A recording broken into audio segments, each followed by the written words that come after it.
Welcome back to the Seagull Restoration Part 5. I'll pick up right where I left off on the last video. So I'm just going to tighten down this retainer for the back taking lens. It holds the front shutter assembly in place.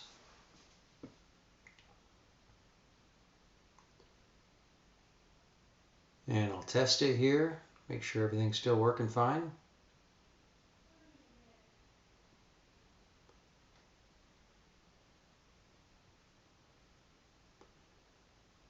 Now I can start putting the viewing lens assembly together.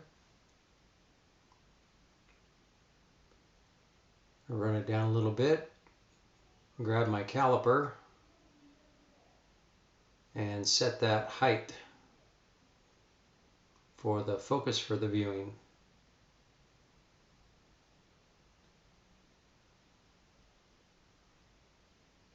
So this method, the depth gauge, seemed to work the best for getting an accurate measurement. And once I get it just right, put the set screw in. And of course I do check focus later on to make sure that it's correct.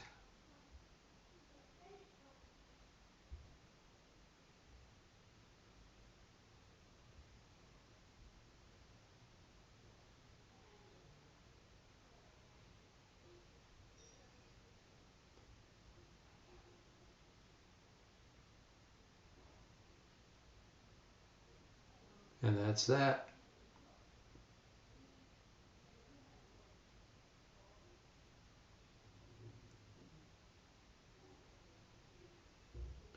Now I'll start cleaning up the viewing lens there, the ground glass. Mostly just dust and dirt. It actually was in pretty good shape considering its age. So I'm just using regular lens cleaner for this. I'll go over both sides. I did not remove this lens or the glass out of the frame. And it looked great.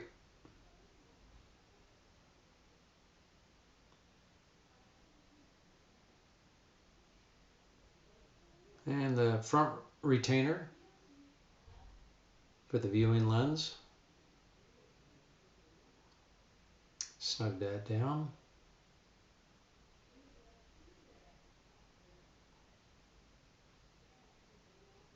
And now the front set of elements for the taking lens.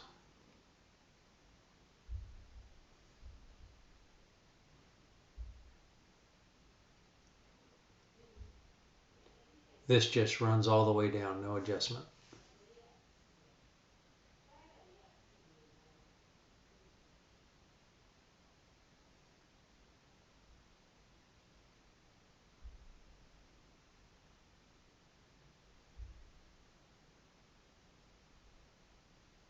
Now you can see I've already painted that off camera. That's the satin Duracoat. And it looks pretty good. Looks like new again. And matched the finish almost exactly, the original finish. So there's a couple little handles for your fingers to grab to move those shutter and aperture dials. And these tiny little screws there were just a pain to get in there.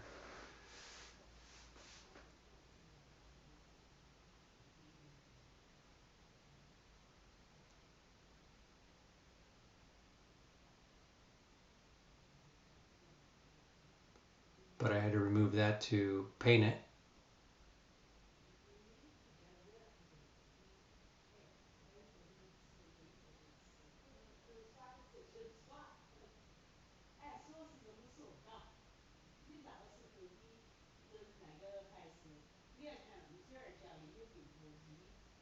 And there we go. Now the faceplate is completely assembled.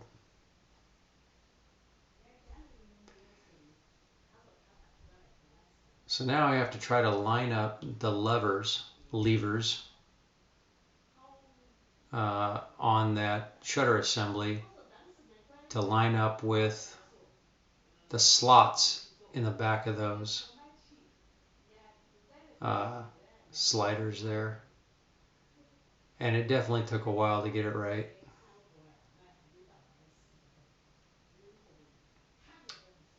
Probably came on and off about at least a dozen times, trying to find the sweet spot.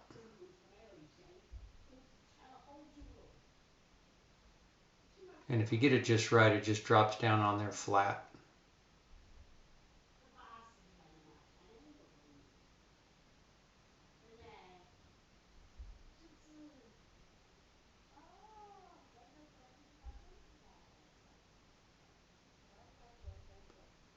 And that should do it. 4 screws hold that faceplate to the trim ring underneath. And I had mentioned before I'll have to move a couple of those screws with the focus to infinity. You could just get the screwdriver in there and swap those two out.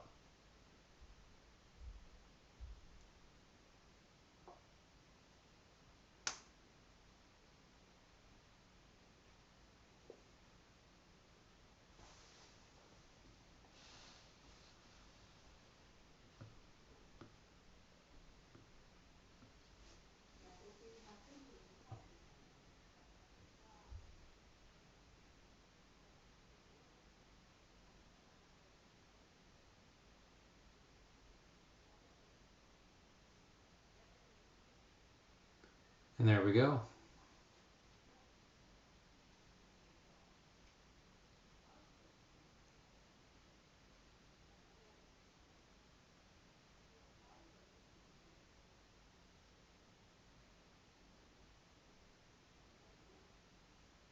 So this is the front element for the taking lens.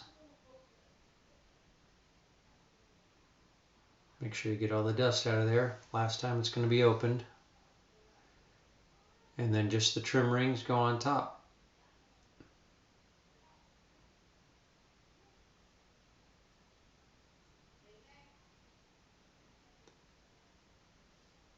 Use the lens cup to torque it down.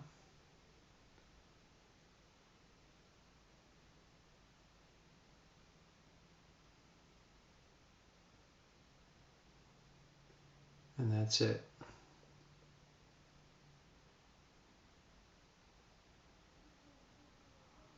Now the shutter release button retaining ring. And I'll dry fit these pieces of leatherette. Make sure they're fit perfectly. But I can go ahead and put the side plate on here.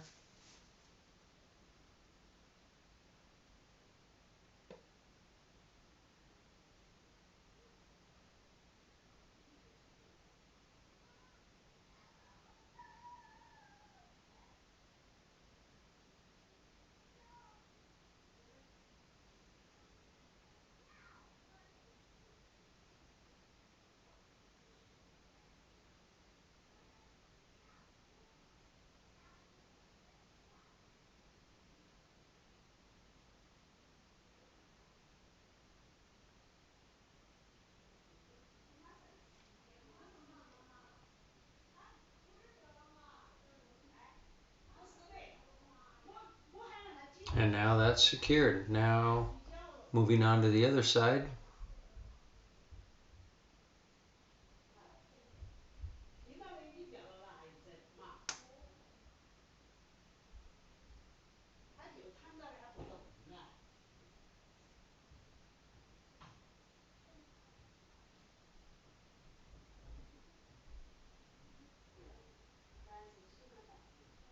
This is the lower film guide roller.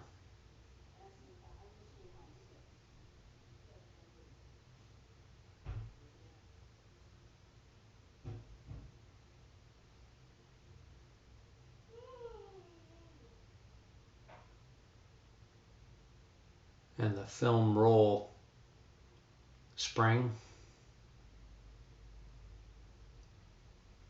Tensioner, I guess you would call this.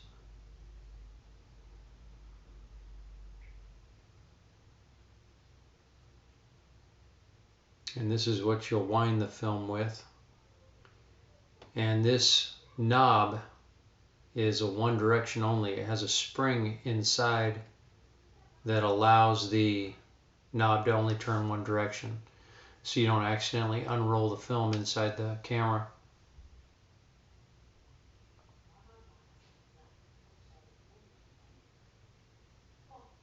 And we'll test fit the spool. Make sure it's seated correctly.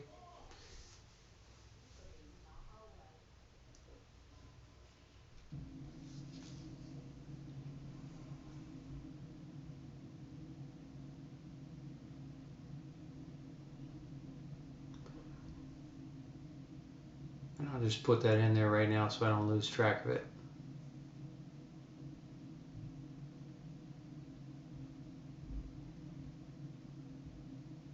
And that's the top roller.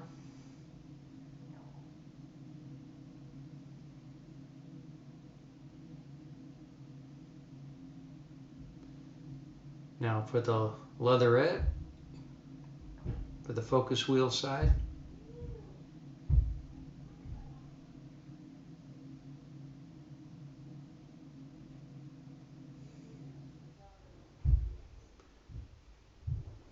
Just fit it and stick it. It's a perfect fit. The kit I got was really nice, actually.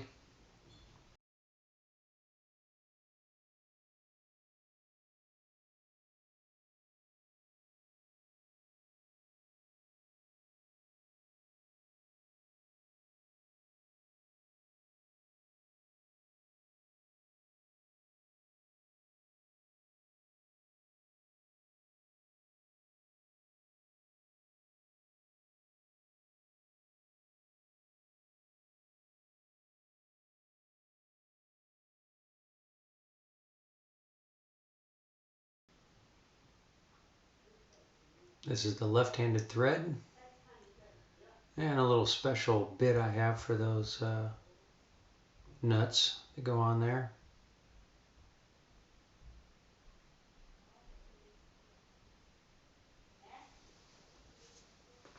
And it works great, doesn't slip, and it's in the correct position.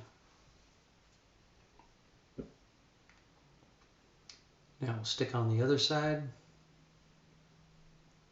the film spool side.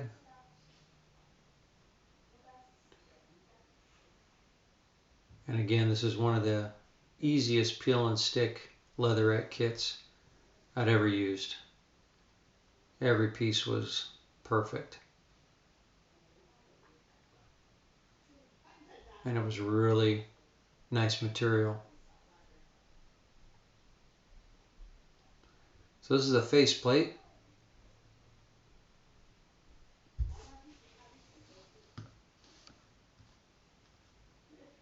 And that's where we're going to end for this video. Thanks for watching.